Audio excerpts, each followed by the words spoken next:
G'day you mob, Pete here, and this is another episode of Aussie English, the number one place for anyone and everyone wanting to learn Australian English. So today I have a Goss episode for you where I sit down with my old man, my father, Ian Smissen, and we talk about the week's news, whether locally down under here in Australia or non-locally overseas in other parts of the world. Okay, and we sometimes also talk about whatever comes to mind, right? If we can think of something interesting to share with you guys related to us or Australia, we also talk about that in the Goss. So these episodes are specifically designed to try and give you content about many different topics where we're obviously speaking in English and there are multiple people having a natural and spontaneous conversation in English. So it is particularly good to improve your listening skills.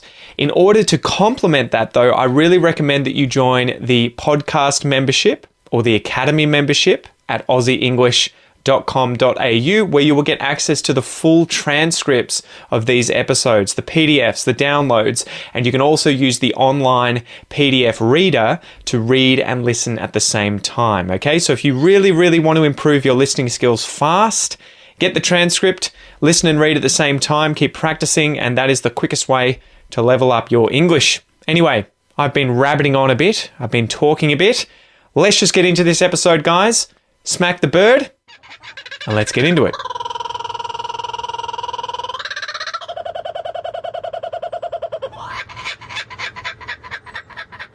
Prickly Moses. Prickly Moses. I haven't tried this one before. This is a nice local, what would you call it, craft beer from Queenscliff? No, Prickly Moses. They have them There there. is an outlet there, but it's a... What does it say here? I should just read the back. You should. It's a winery and Otway brewery Brewing. in the Otways. Otway Which Brewing. are the... Otway Brewing. We would like to call it a mountain range along the west coast of Victoria, but the highest point is about 600 metres. Barongarook. Yeah. Barongarook. Man, I love Australian Indigenous place names. I'll tell you they're what. great, aren't they? Yeah. I bet. I was thinking the other day, I'm doing a video at the moment. Did you bring a beer along? Did you bring a beer? That's a good one. It is. It is weird how a lot of English colour. sounds like Indigenous languages when it's connected speech, at least Australian This is English. when Australians speak it. Because I was doing a video on connected speech in Australian English, and I think one of the phrases that I had was, "What did you want to do tomorrow?" What do you want to do tomorrow? Yeah. What did you want to? What did you want to? What did you want to do? What did you want to do? What did you want to do tomorrow? tomorrow? Yeah, and Yeah. I was like, it is so funny that obviously there's a lot of j and r and ura in those languages. Funny how Australians do to English what Germans do to their own language in writing. Because in German they just create words out of piling words together. Yeah, but adjectives get pushed onto nouns, I think. Yeah, we don't do that in English. No. But Australians just, a sentence just becomes a word. Yeah, well, I think most languages, they tend to do that where in spoken, they just contract it all together. Yeah. But so this one I wanted to talk about COVID and sort of recap the year and how it's gone in Australia. A few notes first would be that COVID has just arrived. This is the fact time. Take your notes. Yeah. Get out. COVID just arrived in Antarctica. And the Chileans... Who was the idiot? The Chileans are to blame. 36 Chileans tested positive. I don't think summer there is going to help them much. No. No, probably not. 36? Don't stay inside. Yeah, 36 of them. 36. We also have, in recent news, a new COVID strain in the UK that is 70% more contagious, but no more deadly than normal. Yeah, at least, nobody it has seems. worked out yet whether it actually that matters. Yeah, being contagious obviously matters, but if it doesn't have any more drastic effects on people. Yeah, and then the vaccine from, is it Pfizer? Pfizer, yes. Has been rolled out with in the silent both... P. Has been rolled out in both the UK and the US, I think. Yeah. And they've sort of rapidly done that. What do you think of, I guess, well, we could start with 2020. How do you sort of want to sum that up in terms of being a shitstorm, a clusterfuck, if you will? These are some Down good, the toilet. really good, down the drain, Down in the loo. drain, in the dunny. Yeah. These are some good... Flush it. I'm sorry to swear, guys, but I love those two phrases. A shitstorm and a clusterfuck. And they have both been used. I think I was reading an article by The Guardian the other day asking people to use an adjective to describe 2020. And I think shitstorm and clusterfuck were definitely two of the biggest ones. Yeah. I think the biggest one was just fucked. Yeah. Look it up. It's Look it pretty up. funny. There's like about 100 adjectives that were that got onto the final list. And if you're going to learn to speak Australian English, and many of you have already done that and started, fortunately or unfortunately, swearing is part of the Australian. And I come from a Scottish background as well. My father was Scottish. He didn't swear that much, but when he did, he let fly. And it's the same thing. It's just you're using words that some people would find offensive to often create new words. Well, and you're often not doing it where you're insulting a person directly. You're using it to describe something to intensify. Yeah, like clusterfuck. You're not insulting a person. You're not saying, fuck you. But you're trying to say this thing was so fucked bad. up, so messed up, so shithouse that it was a cluster, a group of fucks, a cluster fuck. Yeah. Like, it is, I love that aspect of the English language. I think most languages are pretty inventive with their swearing. Oh, yeah, well, you've learned a lot more of Brazilian Portuguese. My God. Let's not go into some of those. Well, they are a bit different where the are words, highly creative. The words don't have that. I mean, and it's probably second language learner, syndrome of it not hitting home the same way. And forgive me, Portuguese speakers, but say that one of the worst words in Portuguese is caralho. Right, which effectively just means penis or dick, but it doesn't have the same punch from the sounds in it as a lot of Australian. Well, English words. You've got to have a really good consonants in a swear word. Stop consonants like the t and the k. Yeah. Yeah, and so with ours like cunt and fuck, shit. You're like those ones. They just hit really hard, but they have impact. The caralho sounds that's pleasant. Yeah, caralho. Sorry, guys, we've had a few beers too. We have. So. Hey, we have not. But yeah, it is so much more. You've only had one round. and you haven't finished yet. It's so much more round. Those words in it Portuguese. Is. And look, I think the other thing too is that clusterfuck. What does that mean? Like you've already explained what it means, but a massive fuck. But if you try and look at it and go, well, a massive fuck. What is it? An orgy? Not literal. No, not literal sense. It is not literal, and that's the point. Is that we've taken the literal meaning of one word, the literal meaning of another word, put the two together, and they mean nothing like what the original ones were. So. I find it so funny too that you can use those kinds of words to intensify something, and yet it would mean objectively the same thing as, say, a big mistake, or a group of big mistakes. Yes, and yet saying it with the swear word in it makes it so much more impactful. Yeah. And like holy shit. Yeah. So many Australians say holy shit. Oh shit. As an expression of amazement, and. It's being impressed. Why would you be impressed by shit that was holy? It makes no sense. Holy in the sense of the word, not having holes in it. Yeah, holy as in of God. Yeah. And it makes no sense, but it's just one of those expressions that it is the impact that it makes. Just literally the audio impact of saying it. Adds to what you were trying to do. Anyway, I think those things end you up were talking about left behind in the language. 2020 was a clusterfuck. Yeah, well, what did you make of it? Is it as bad as people are making it out to be? Do you think people are exaggerating? Are they overreacting? I think the best example of an answer to that is a friend of mine, and I'm sure a million people have posted this as well. A friend of mine on Facebook yesterday posted a picture of Australian army servicemen in the trenches in the First World War on Christmas Day. And it came with, and I'll paraphrase, and apologies, Terry, if you're not that you're likely to be listening. Thank God we don't have COVID. Yeah, well, but it was sort of like, you think your Christmas Day is going to be screwed up because you can't meet with your family. This is... Harden the fuck up. Pretty much. Yeah. I think it sucks. It's going to be one of those nights. It's a swearing episode, this swearing episode. Yeah, we'll have a little warning at the front of it that says, if you like swearing, listen. If you don't, listen anyway, because you might learn something. Note to self, note to future self, make an intro warning people of the swear words. Well, you got to colour it, right? You got to... English and all languages are a palette of many different colours, and sometimes you got to paint with them all. And other sometimes they're just blue. Yeah. It sort of irritates me how much we have this kind of, what would you say, historical illiteracy a lot of the time in my generation, yours probably as well. I mean, I'm sure we're not illiterate at all. we're all way better than you. Highly educated, intelligent people who were born in the 1950s. I've gone out of my way a lot of the time to not try and be fatal fatalistic about my own experiences and think, oh my God, I have it so hard, and try and appreciate the fact that people have come before me, they've had other experiences, and, what were those kind of experiences like? And you think about even just in the last few hundred years, the Second World War and the First World War, and the Jews in the gas chambers, a lot of other wars all over the world, and you're like, there are so many more people in the world who, even recently, had it so much worse than I did. But at the same time, I'm sure this year there have been people who have experienced, incredible hardship and incredible loss. There is no question about that. Yeah, there's no question about that. And a global pandemic, where we're looking at, I don't know what the total is now, but it is hundreds of thousands of people who have died around the world. Yeah, let's look it up. Yeah, that's obviously, every individual death is tragic to that person, clearly, but also to their family and their friends and their communities. So we've had nearly 2 million deaths. Nearly 2 million deaths. Which, now that you say it, is like, world. Holy crap. Yeah. But then if you were to type in deaths from World War II, and again, it's not to trivialize it, 75 million. And I think, too, when you see that on a graph, 75 million in terms of the population, that is a quarter of what it was now, or what it is now.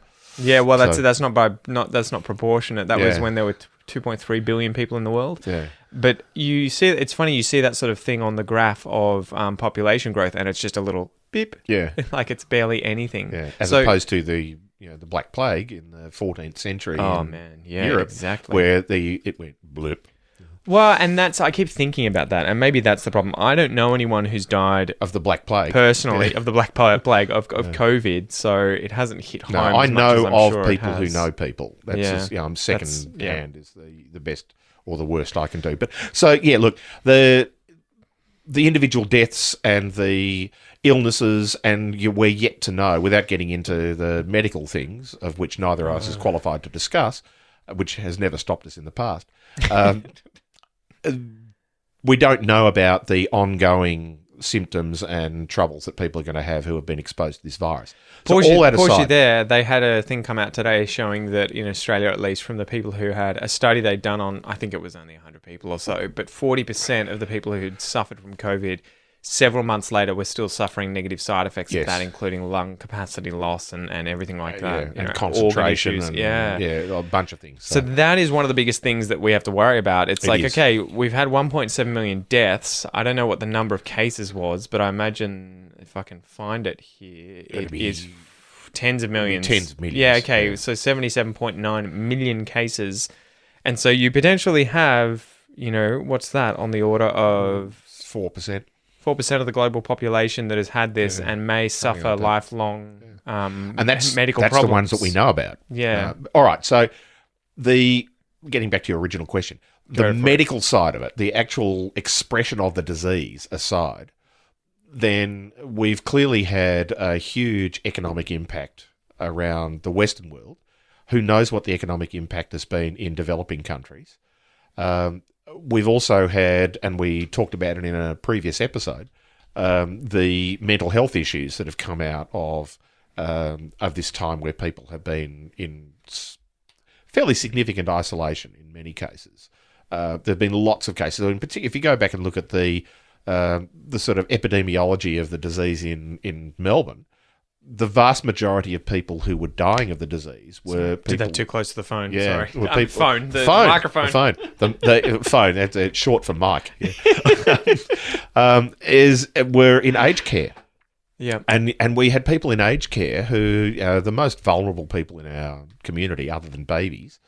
And these are people who need their families and need contact, and their families want to see them, and they were isolated for months. There was a tragic video I saw of someone in Japan, I think, seeing their mother who was in elderly care, and I think it had been like 8 months or something since they'd been able to talk face to face, so they have to get on the phone and stand between a window wall in between them, and you're just like, brutal. But do you think it's shone a light a little bit on how we treat the elderly? And it certainly has in Australia, and hopefully one of the shining lights that has come out of this is the fact that our aged care system is really in need of an overhaul. It costs a lot of money for individuals to go into aged care. the government puts a lot of money into aged care, and clearly it's not working. Do you think the biggest problem there, sort of like the US and their prison system, is the fact that aged care in Australia is largely privatised? Yeah. And so it's for profit? Yeah, as soon as you privatise it, then there's only two ways you can do. You can charge more, and it's a competitive market, or you can cut costs. And cutting costs means you treat people worse. Yeah. There's no way of cutting costs and giving people the treatment that they need. Yeah. So that's a component of it. I think the bigger picture of it has been the overall malaise in the community of effectively doing nothing for 6 or 7 months in Australia. It's a good French word there, Dad. Malaise. What's malaise? Sickness, right? Sickness, yeah. And malady. Yeah, malady. Yeah, well, malady is an English word. Malaria. And so I think that is probably the sort of lasting thing. At the same time, there has been a lot of attention paid to the things that we have missed out on, or the things that were compromised, part of our normal lives. And sport is a good example of that. Australians are fanatical about sport, and particularly Melbourne. I mean, people from Melbourne will tell you that Melbourne is the sporting capital of the world. Now, that could be argued by many other cities around the world. What metrics are you using? Yeah, exactly. You could argue about that in many other places around the world. However, I think the argument would stand up. Just in terms of and look, whether it is the number one city, but that's probably another episode that we do. But so we've had all of our major national and state-based sports have been severely compromised. However, the major national sports have been completed. The two major football leagues, 3 if you include the soccer, the football league, AFL, the NRL, all had a season. They all finished. They were all severely compromised. And the administration of those sports did an amazing job getting those together, because they were constantly, because these are national sports and they've got teams from most states in the case of the NRL, all states in the case of, except for Tasmania. Sorry, Tassie, we'll get you into the AFL eventually. They'll get a team. They got no team. They will. They will. One day. Just need to improve your and we've spoken about this in previous episodes. So they did an amazing job of getting that together. So it happened. And so the only thing that, I'm a member of a club in Melbourne, and the only thing that happened to me was I couldn't actually go to a game and watch them live. You could probably pay for a cardboard cutout of yourself to go. Yeah, I could have, yeah. Just put a GoPro on his sponsor head. But I could watch every game on television. Yes, and so for free. For free, yeah. Well, no, I couldn't watch it all for free because I had to, AFL's only on, every game is on paid television. Okay. There's only a limited number of games on free to air, but I can still watch all those games. The cricket in Australia has been compromised, and it is less compromised now than we thought it was going to be. We had the World T20, the short form of cricket World Cup was due to be played in Australia at the end of this year, October this year. It had to be cancelled because there was no way that they could guarantee doing it, all the planning and moving all the countries here to play. So that is now going to be played probably in another country next year. And so there have been those sort of things, but in the end you look at it and go, other than the few hundred AFL players or the few thousand players in various sports around Australia, who cares? There are bigger issues to worry about than whether I can go to a football game or not. Do you think that the states of Australia have all equally handled COVID well? They've all handled them differently. Which is a sort of microcosm of the rest of the world, which is interesting, right? Yeah. But do you want to sort of sum up what's happened in Australia and how the states have faced different problems and how they've overcome them? Well, or not? if we look at two, we won't go through them all, but look at two as the sort of opposite ends of the spectrum. Western Australia, which is the most isolated state in Australia, in a sense. It's the biggest state in Australia. Perth, it's on the west. Funnily enough, just in case you hadn't worked that out. Big part. The big lump on the sort side. Of almost half the continent. Yeah.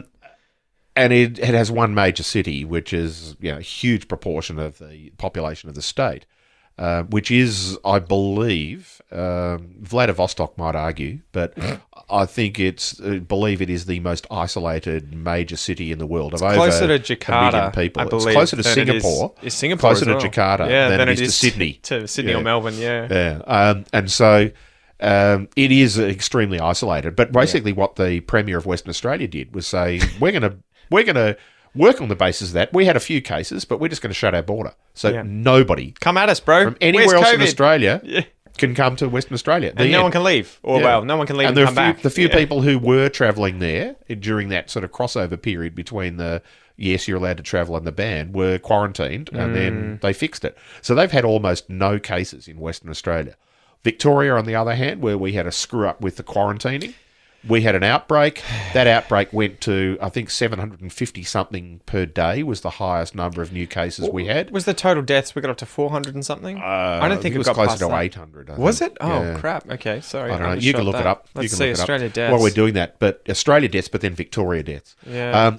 And so, but that, we went from 750 a day to 4 months later, none. We did, yeah. 908 deaths total in Australia, and 820 of those are ours. Yeah. Damn. But that and that was the one outbreak, basically. Because those guys were shagging the people at the that's hotel. another episode. Yeah. And I think we've spoken about it previously. You shag one person with COVID and 820 people die. God damn it. So I'll just take a beer in between. So I think that's the difference in one state said we're going to lock the state. We're not going to lock down people in the state because we don't have any cases, but we're going to lock the state. Nobody can come here. Yeah. The other extreme was Victoria that had, in the end, the worst outbreak in Australia. The worst outbreak in Australia. 800 plus people died.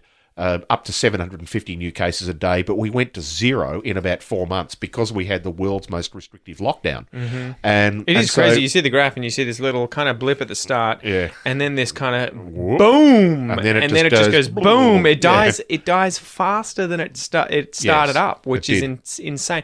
And I mean, we had that backlash of things being incredibly draconian, but I think.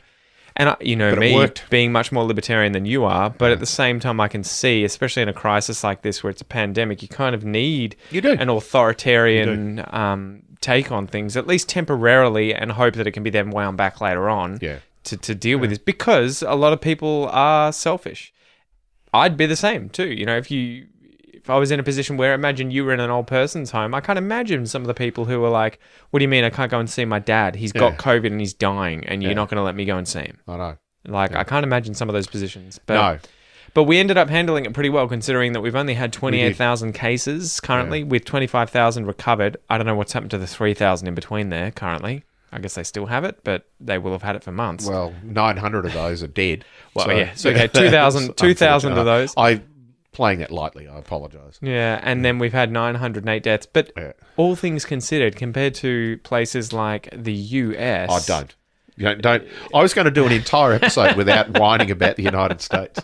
They are up to literally having what Australia has had over the entirety of 2020, 3 to 4-fold a day. Yes. Up to a maximum of, I think they've had here, 3,600 a day.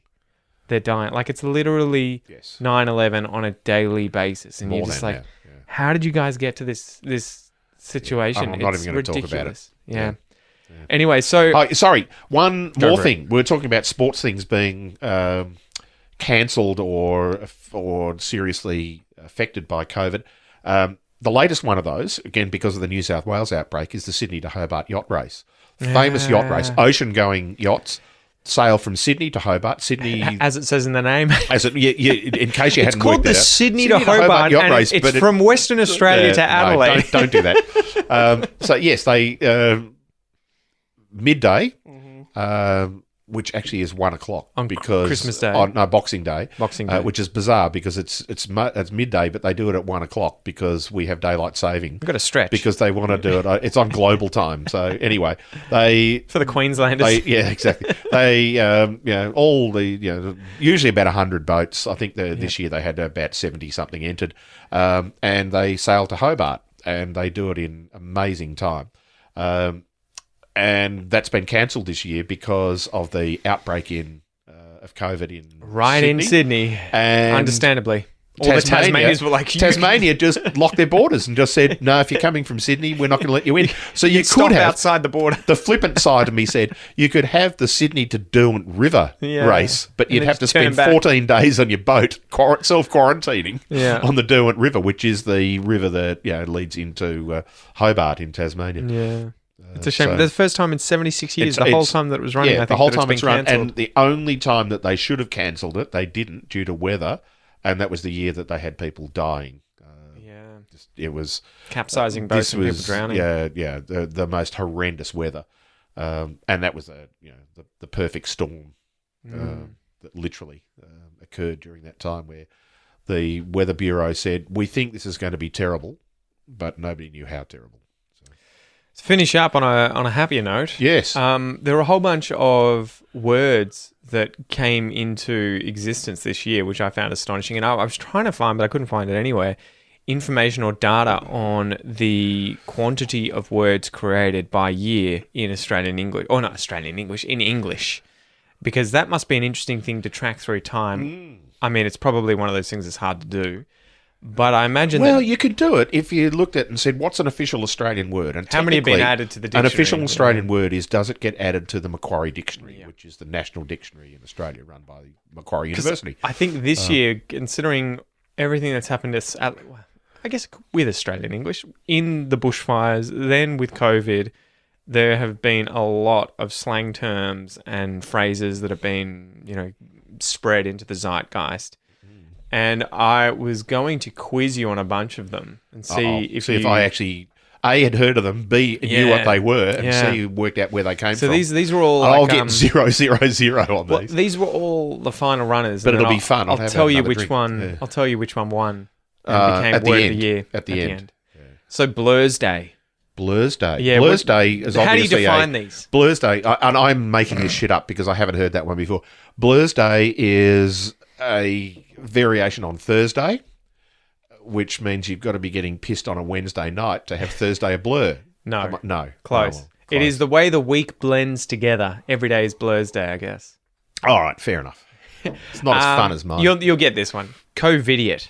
Covidiot. Hey, That was a good one. Hey, Gladys. She was the Covidiot of the week. Yeah, true. Covidiot. So that is someone who ignores the warnings regarding public health or safety. Yes. Doom scrolling or doom surfing. Doom scrolling and doom. Well, clearly that is related to internet searching on probably conspiracy theorists for dystopian futures. Close.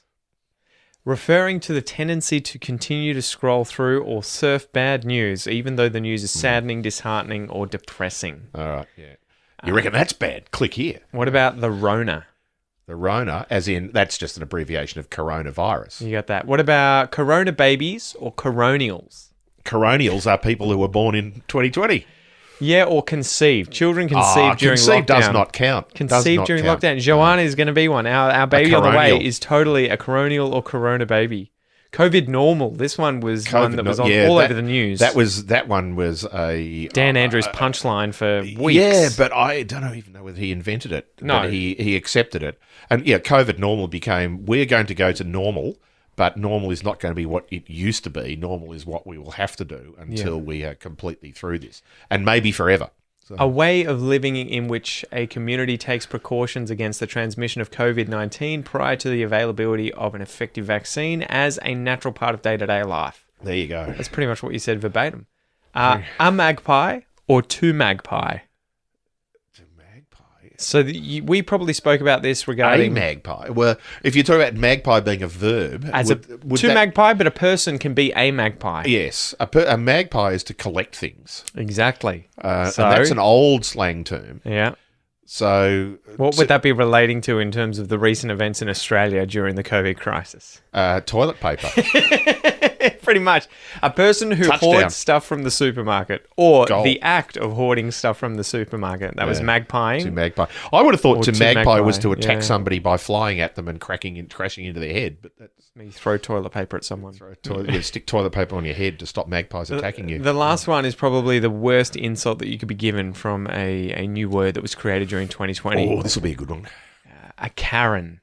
Oh, Karen decided that she was going to cross the border between New South Wales and Victoria. Was that where it came from? I think it was that. I didn't know if it was her, the woman who was crossing the border and filming herself, or the woman who went to Bunnings. No, it might have been the one who went to Bunnings. Without a face mask and was filming herself making a big fuss. And then she put it on Facebook, and she sort of went, aren't I really clever? I got away with this. And the cops knocked on her and said, no, you didn't.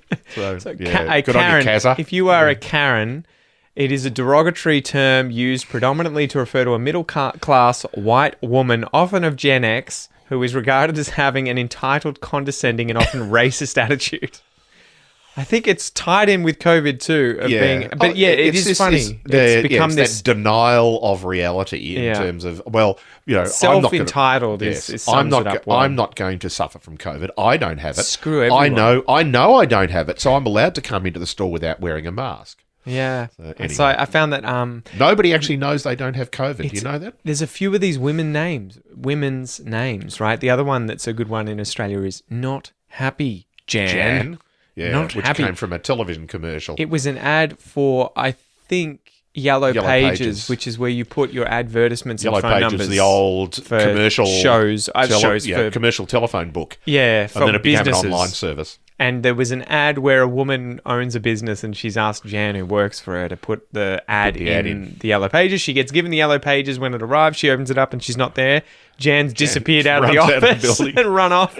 And she just opens the window and screams out, "Not happy, Jan!" So it became a very common part of the Australian vernacular for years after that ad. Man, it's still around. I heard someone say it the other day. I know. Yeah. And I'm sure people are saying it who never saw the ad. Oh, 100%. Yeah. Anyway. Good one, Dad. We've got 15 seconds left. 15 seconds. Time out. No, goodbye. Cheers. All right, guys. Thank you so much for joining us. Me and Noah, he's here as well, smacking the microphone with his spoon. That was another episode of the Goss. Don't forget, guys, if you want to get access to all of the Goss episodes, the transcripts, the MP3s, the videos, the entire episodes from 1 to, I think we're up to like 40 something now. Yeah, that's it, mate. Just go to aussieenglish.com.au and you can sign up for those. Anyway, I'm Pete, your host. This has been another Aussie English episode. It's a pleasure, and I'll see you soon.